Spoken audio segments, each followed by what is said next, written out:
আসসালামু আলাইকুম। প্রিয় দর্শক, আপনাদের সকলকে আমন্ত্রণ জানাচ্ছি। বিশ্ব ইজতেমা ক্যান্সেল হয়ে গেছে বা বিশ্ব ইজতেমা হবে না। তো বিশ্ব ইজতেমা কেন হবে না সেটা হয়তো দুই একটা পত্রিকা এক একজন এক এক রকম লিখছেন, যে মানে নির্বাচনের আগে হবে না বা এই, কিন্তু আসলে কংক্রিট কোনো এভিডেন্সের কথা কিছু বলছে না কেন হবে না। তো বিশ্ব ইজতেমার আয়োজক হাবিবুল্লাহ রায়হান বলেন যে আগামী 2, 3, 4 তারিখের অনুষ্ঠিত খুরুজের জোড়া যারা অংশ নিতেন, অর্থাৎ যারা আল্লাহর রাস্তায় চিল্লা বা তিন চিল্লার জন্য বের হওয়ার প্রস্তুতি নিচ্ছিলেন, তাদেরকে টঙ্গী ইজতেমার মাঠে জামায়াত না হয়ে নিজ নিজ জেলা ও এলাকা থেকে বের না হওয়ার জন্য বলা হয়েছে। এবং এই ইজতেমা সরকার নাকি বলেছে তাদেরকে যে মানে ইলেকশনের পরে হবে, ইলেকশনের আগে এই ধরনের ইজতেমা এই মুহূর্তে করা যাবে না। কিন্তু গোয়েন্দা রিপোর্ট যেটা যেটা গোয়েন্দা রিপোর্ট, যেটা আসলে কোনো পত্রিকা এখনো প্রকাশ করেনি বা প্রকাশ করার সাহস পায়নি, সেটা হচ্ছে যে এই বিশ্ব ইজতেমাতে হয়তো কোনো অকারেন্স ঘটতে পারে বা নাশকতামূলক ঘটনা ঘটতে পারে, যেখানে হয়তো পৃথিবীর বিভিন্ন দেশের লোক আসে, যেমন ভারতীয় লোক আসে, পাকিস্তান আসে, বিভিন্ন দেশ থেকে আসে ইজতেমাতে। আর এটা সারা জীবনই আমরা দেখে আসছি, প্রথমে একটা হইতো, পরে দুই টুকরো হইলো। এই ইজতেমাতে এক গ্রুপ আরেক গ্রুপের উপরও নাশকতা চালাইতে পারে, বা এই বিশ্ব ইজতেমাকে যারা পছন্দ করে না, যারা বিশ্ব ইজতেমার উপরে খুব বেশি খেপা, তারাও হয়তো আবার বোমা হামলা করে হাজার খানিক মানুষ মারতে পারে। এটাই হচ্ছে যে গোয়েন্দা রিপোর্ট নাকি, যে দেশের নির্বাচনের আগে এই ইজতেমা স্থলে ব্যাপক বিধ্বংসী বোমা ইউজ করে হাজার হাজার লোক মেরে ফেলতে পারে। এই জন্যই তারা আসলে ইজতেমাটা বন্ধ করেছে বলে পুলিশি রিপোর্ট, মানে পুলিশি রিপোর্টে বলছে যে এই ইজতেমাকে ঘিরে একটা নাশকতা হতে পারে, বিশাল নাশকতায় কয়েক হাজার লোক মারা যেতে পারে। এবং যার কারণ হচ্ছে কিছু পাকিস্তানি আসবে, কিছু ইন্ডিয়ান আসবে, বাংলাদেশি তো আছেই, যাতে ইলেকশনটা না হয়, এটাই নাকি মূল কারণ।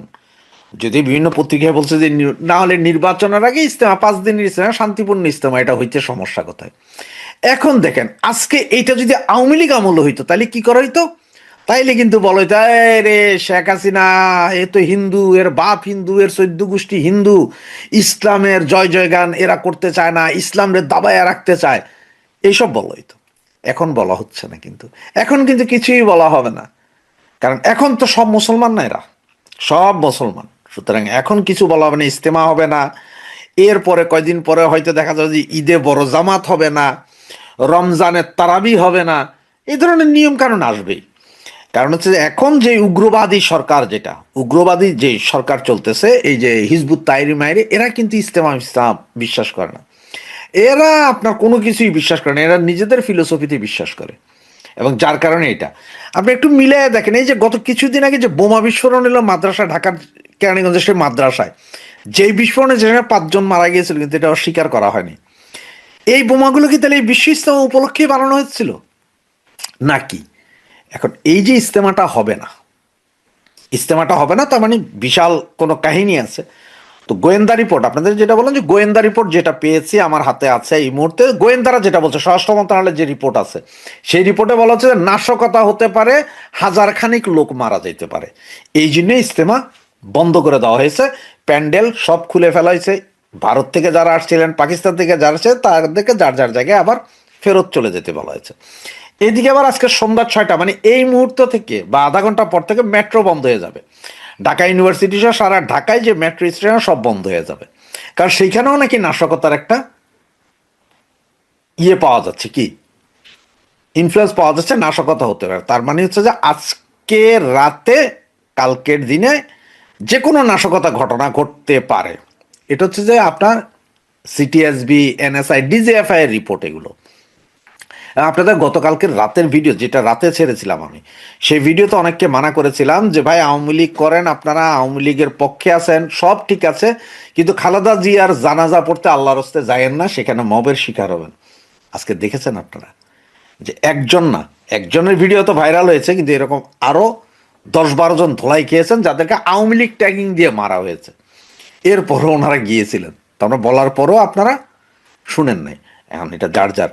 এখন অনেকেই আবার করছেন যে এই যে ইন্ডিয়ান পররাষ্ট্র প্রধানমন্ত্রী আসলেন, উনি ডাক্তার ইউনূসের সাথে দেখা করেন নাই বা কথা বলেন নাই, কোনো বৈঠক হয় না, নাও হইতে পারে, ওনার দরকার পড়ে না, উনি কথা বলেন নাই। ডাক্তার ইউনূসের কি কথা বলবেন? আপনার এই যে আমাদের ইন্ডিয়ান পররাষ্ট্রমন্ত্রী, আমাদের ন্যাশনাল সিকিউরিটির যিনি উপদেষ্টা তিনি ছিলেন, আরও কে কে জানি থাইকাও আসিফ ষাঁড় ষাঁড় সাহেব এসে কথাবার্তা বলে গেছেন। তো সব কিছু মিলে উনি মোটামুটি মনে হয় ঘন্টা 2-3-4 ছিলেন, এরপর আবার ইন্ডিয়া চলে গেছেন। উনি আসছিলেন খালেদা জিয়ার জানাজায় অংশগ্রহণ, তো জানাজায় আসলে তো অংশগ্রহণ করতে পারেন, উনি হিন্দু মানুষ, শ্রদ্ধা জানাতে এসে যেন ওনারা জানাইয়া চলে গেছেন, তারেক জিয়ার সাথে কথা ছিল, কথা হয়ে গেছে, এগুলো করে উনি ওনারটাই চলে গেছে। এইটা নিয়ে কি হয়েছে না হয়েছে এগুলো নিয়ে আসলে না, কোনো বিষয়ই না। তো মূল কাহিনী ওই জায়গায় যে ব্যাপক নাশকতার আশঙ্কায় ইজতেমা বাতিল করা হলো। ব্যাপক নাশকতা, যেটা কোনো পত্রিকা বলছে না যে কি ধরনের নাশকতা হবে, তবে ওনারা বলছে ব্যাপক নাশকতা। তার মানে police, SB, CTSB, DGFI, NSI সবাই জানে। আর ওই যে বললাম বোমা, ওই যে অস্ত্রগুলো, এগুলো সবই হয়তো এই ইজতেমাতে ব্যবহারে 2-4-50 জন বা 500 জন বা হাজার খানিক লোক মরতো, সুইসাইড ভেস্ট পরে হয়তো করতো, কারণ এগুলো তো পাকিস্তানে কন্টিনিউ হয়, এত বড় বড় জামাতে পাকিস্তানে হয়, এগুলা কোনো বিষয় না। আর যেহেতু আমরা এখন পাক রাষ্ট্রের পাকি রাষ্ট্রের অধীনে আছি, সুতরাং এরকম হইতেই পারে। তবে ওই কথা ওইটাই যে আজকে যদি শেখ হাসিনার আমলে যদি এই কাহিনী, তো এতক্ষণে এই ইসলামিক মৌলবাদীরা রাস্তায় আগুন জ্বালানো শুরু করতো, টক শোতে টাও টাও টাও টাও শুরু হতো। এখন হচ্ছে না, কিন্তু আর হবেও না। ধন্যবাদ। জয় বাংলা। আজকের প্রথম আলো একদম অনলাইনে বললে ফার্স্ট পেজে, প্রথম পেজে পার্মানেন্টলি ফিক্স করে দিয়ে একটা লিঙ্ক দিয়েছে। সাধারণত যেটা করে সময়ের সাথে সাথে শিরোনাম বদলায়, নতুন এডিশন হয়, প্রথম পেজ থেকে সরে যায়। প্রথম পেজ মানে প্রথম খুললেই যে পেজটা থেকে সেখান থেকে সরে যায়। কিন্তু আজকে এটা এমন ভাবে পুরো ফিক্স করে দেওয়া হয়েছে যে ওই হেডলাইনটা সরবে না। সেখানকার হেডলাইন হলো খালেদা জিয়াকে কেন আপসহীন বলা হয় বলে একটা হেডলাইন দিয়েছে। এটা হলো বিশ্লেষণ, এটা একটা রিপোর্ট করেছে তারা।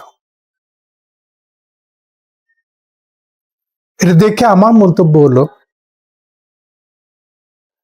বাংলাদেশে ইন্ডিয়ান হেজিমনির পক্ষের রাজনীতি করে টিকে থাকার দিন শেষ হয়ে আসতেছে। তার প্রধান প্রতিভু মানে সিম্বলিক্যালি তার প্রধান রোলটা নিয়েছিল এতদিন প্রথম আলো,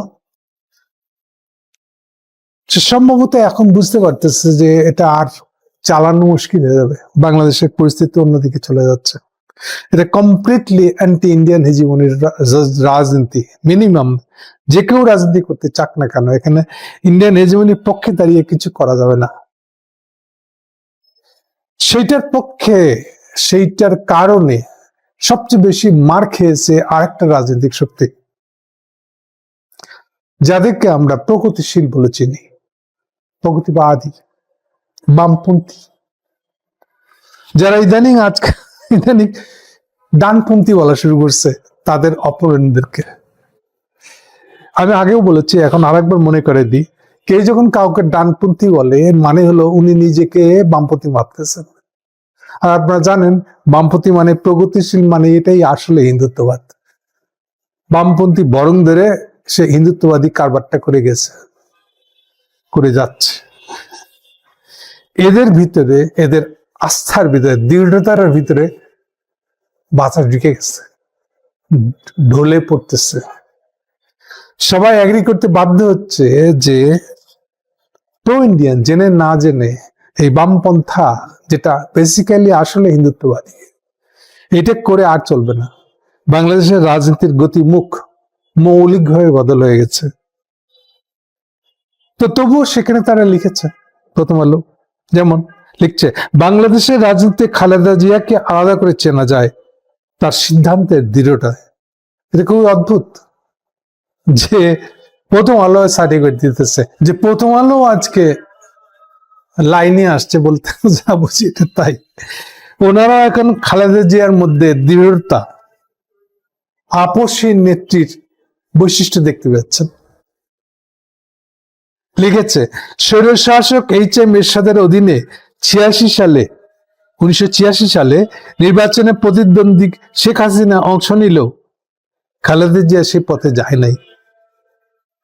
আপোষের বদলে সংগ্রামকেই তিনি বেছে নিয়েছিলেন। সময়ই তার সিদ্ধান্তের যথার্থতাকে প্রমাণ করেছে। বুঝেন কি অবস্থা? এটা প্রো আওয়ামী লীগের একটা পত্রিকা, একটা সিপিবি পত্রিকা বেসিক্যালি।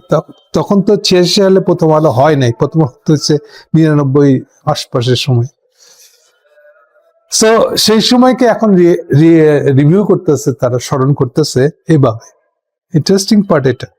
এই সিপিবি এত বেশি আওয়ামী লীগের ঘাড়ে চড়েছিল সেই সময় 86 সালে, এবং এটার কারণে তারা তাদের এত প্রিয় ঢাকা ইউনিভার্সিটিতে ঢুকতে পারে নাই। এই 86 ইলেকশনে যাওয়ার পরে নেক্সট 1 বছর যেতে পারে নাই। বহু কষ্ট করে তাকে যেতে হয়েছিল। একমাত্র তখনই যেতে পারছিল যখন সে ওই যে 27 নভেম্বর খালেদার সাথে মিলে বা জয়েন্টলি এরশাদের বিরুদ্ধে আন্দোলন করবে, এতে যখন রাজি হয়েছিল তখনই একমাত্র আওয়ামী লীগ এবং সংসদ থেকে পদত্যাগ করছিল 1 বছরের মধ্যে। তখনই সে মাঠে নামতে পারছিল, আবার ঢাকা মিছিল ঢুকতে পারছিল। ছাত্রলীগ ঢাকা মিছিল ঢুকতে পারে না, আপনি চিন্তা করতে পারেন সেই আমলে এই 86 ইলেকশনে যাওয়ার জন্য। জাস্ট বিকজ খালেদা জিয়ার দৃঢ়তা, এই যে আজকে এখন বলতেছে খালেদা জিয়ার যথার্থতা, সিদ্ধান্তের যথার্থতা প্রমাণ হয়েছিল পরবর্তীতে।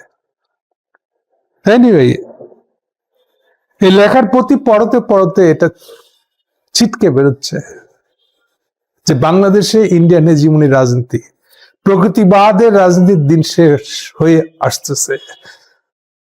এরপরও যদি তার আগামীতে টিকে থাকতে চায়, তাদেরকে তাদের রাজনৈতিক ভাষ্য বদলাতে হবে। পুনরায় ভেবে দেখতে হবে কি কি ভুল অপরাধ তারা করছে। এগুলোকে রিভিউ করা ছাড়া তারা বাংলাদেশের রাজনীতিতে ঠাঁই পাবে না। এরকমই একটা অবস্থা তৈরি হয়ে গেছে। আজকে খালেদা জিয়া মারা গেছে, এই উছিলা করে তারা এখন বুক সংশোধনের চেষ্টা করছে। তুক্কু ভুলে গেছে খালেদা জিয়া আপসহীন ছিল। খালেদা জিয়ার ইলেকশনে পার্টিসিপেট না করাটা সঠিক ছিল। দেখেন লিখতেছে আরো, কারাবরণ ও রাজনৈতিক নিপীড়ন তাকে বারবার পরীক্ষায় ফেলেছে, কিন্তু আপোষ করেন নাই, যা খালেদা জিয়ার চরিত্রের সঙ্গে আপোষের নেত্রীর অভিনয় জুড়ে দেয়। এখন রিয়েলাইজ করতেছেন, প্রথম আলো মহাশয়, ইউ আর টু লেট। তার সামনে হাসিনা ছিল অসহায়। তার সবচেয়ে বড় নমুনা হলো খালেদার বিরুদ্ধে মামলা দেওয়ার মতো মামলাই খুঁজে পায় না। পাইছে সে কি? ইতিমির টাকা মেরে দেওয়ার মামলা। ইতিমির টাকা মেরে দেওয়া এত খারাপ। সে এতিমের টাকা এখনো ব্যাংকে চক্রবৃদ্ধি হারে বেড়ে কয়েক গুণ হয়েছে। তাহলে ব্যাংকে যদি টাকা চক্রবৃদ্ধি হারে বেড়েই থাকে, তাহলে এতিমের টাকা মারলেন সেটা কই? তাহলে এতিমের টাকা মারা উপলক্ষে তাকে যে সাজা দিয়ে দিলেন আপনি, পরিত্যক্ত জেলখানার মধ্যে তাকে বন্দি রেখে, যে জেলখানাটা পরিত্যক্ত হয়ে গেছে, ক্যানিং কিন্তু চলে গেছে আসল জেলখানা, সেই জেলখানাতে খালেদা জিয়াকে ঢুকে রাখা হয়েছে। এরপরে তো প্রথম দিক থেকে এটার বিরুদ্ধে কোনো কথা বলতে আমরা দেখি নাই। এখন ওনারা আস্তে আস্তে খালেদা জিয়া একটা সত্যি আপসী নেত্রীর ছেলে এইসব বয়ানে। দিন আসলে বদলে গেছে এবং দিনকে দিন আরো বদলেছে। আর সবচেয়ে শেষের ঘটনাটা দেখি, আজকে খালেদা জিয়া এতক্ষণ আশা নামাইছে কিনা আমি শিওর না, মাঠে কবরে নামানোর সময়, এখন জানাজা হয়ে গেছে, জানাজার পরে এখন খবর দেওয়ার প্রস্তুতি চলছে। আমি যতটুকু দেখেছি এখনো লাশ ভ্যান থেকে নামিয়ে ওই জিয়া রহমানের কবরের পাশে পর্যন্ত নিয়ে যাওয়া হবে, ওখানেই কবর দেওয়া হবে। তাদের মধ্যে এখনো নিয়ে যাওয়া হয়নি, আমি লাস্ট যতক্ষণ দেখে আসলাম। যাই হোক, আজকের দিনের সবচেয়ে তাৎপর্যময় ঘটনা হলো খোদ জয়শঙ্কর এসে হাজির দুপুর 12টার আগে। জয়শঙ্কর কেন কারাকারি করতে হচ্ছে, প্রতিযোগিতা করতে হচ্ছে পাকিস্তানের সাথে? না না, পাকিস্তানের পররাষ্ট্রমন্ত্রী এসে যদি উনার আগে বাজিবাদ করে দেয়, তাহলে তার আগে ওনাকে যাইতে হবে। জয়শঙ্করেরা মোদী সহ তারা এতদিন হুঙ্কার দিয়ে গেছে, এটা না হলে হবে না, ওটা না হলে ইলেকশন হবে না, এটা না হলে ইলেকশন মানবে না। তারা ইনক্লুসিভ ইলেকশন করতে হবে বলে হুঙ্কার দিতেছে, এই এক সপ্তাহ আগেও দিছে। তো খালেদা জিয়ার মৃত্যুর খবর শুনে ছুটে আসছেন কেন? বহু দেশই তো আসে নাই, একটা বিবৃতি দিয়েছে, আপনারাও দিয়ে চুপ থাকতেন। আপনাদের এই আশাটা পরিমরি করে ছুটে আসাটা কি প্রমাণ করে? প্রমাণ করে যে আপনাদের সকল দৃঢ়তা, হাসিনাকে আশ্রয় দিয়ে রেখে দেওয়া একটা খুনিকে, একটা ঘোষিত ফাঁসির আসামিকে, যার নামে ফাঁসির অর্ডার হয়ে গেছে আদালতের রায়ে, তাকে আপনারা রাজনৈতিক আশ্রয় দিয়ে রাখছেন আর হুঙ্কার দিতেছিলেন একদিন। তাছে খালেদা জিয়ার মৃত্যুতে ছুটে আসছেন কেন? এটিকে প্রমাণ হয় না যে আপনাদেরও দৃঢ়তা চুলাই গেছে, দিন ফুরিয়েছে আপনাদেরও। বাংলাদেশ একটা প্রভাবশালী দেশে উঠতেছে, it's just at the beginning. আমি বলে রাখলাম আপনাদেরকে, যদি আমার কথা আমল করেন নিজেদের জন্য ভালো হবে। এই সাউথ ইস্ট এশিয়ায় বাংলাদেশ আপনাদের চেয়ে আগে যাবে প্রভাবের দিক থেকে, বলে রাখলাম। কেবল ট্রাম্প হাত ছাড়ছে আপনাদের, চীনের সাথে হাত রাখতে পারবেন কিনা এটা আপনাদের ইচ্ছা। তাহলে আগামী দিনের দুনিয়াতে আপনারা যে একঘরে হয়ে যাবেন, যদি সে একঘরে হওয়া থেকে কিছুটা বিরত রাখতে চান, তাহলে বাংলাদেশে এই বদলে যাওয়া রাজনৈতিক ধারাকে বুঝতে স্বীকার করেন, একে ওয়েলকাম করেন। নাহলে ঘটনার পিছনে পিছনে দৌড়তে হবে আপনাদেরকে। বাংলাদেশের ঘটনা খুব দ্রুত আগাবে, এখন এত দ্রুত আগাবে যে আপনি চিন্তাও করতে পারবেন না, এক্সপেক্ট করতে পারবেন না যে ও এটা পসিবল ছিল, আমি তো দেখি নাই, জানি না। সার কথা বলতে গেলে আপনাদের দিন শেষ হয়েছে। বাংলাদেশের উত্থান বাংলাদেশের রাজনীতিতে অন্য কোনো দিকে চলে যাচ্ছে, আপনাদের নাগালেরও বাইরে। কোনো আপনাদের দালাল প্রতিষ্ঠান, ব্যক্তি কিছুই আপনি রাখতে পারবেন না, ধরে রাখতে পারবেন না বাংলাদেশে। ওই তাদেরকে শেষ জীবনে সে স্বীকার করে নিতে হবে যে খালেদা জিয়াই আপসীর নেত্রী ছিলেন। এটা যত তাড়াতাড়ি বুঝবেন আপনারা, আমাদের দেশীয় প্রো ইন্ডিয়ানরা, খোদ জয়শঙ্কর, এটা আপনারা যত তাড়াতাড়ি বুঝবেন তত আপনাদের জন্য ভালো।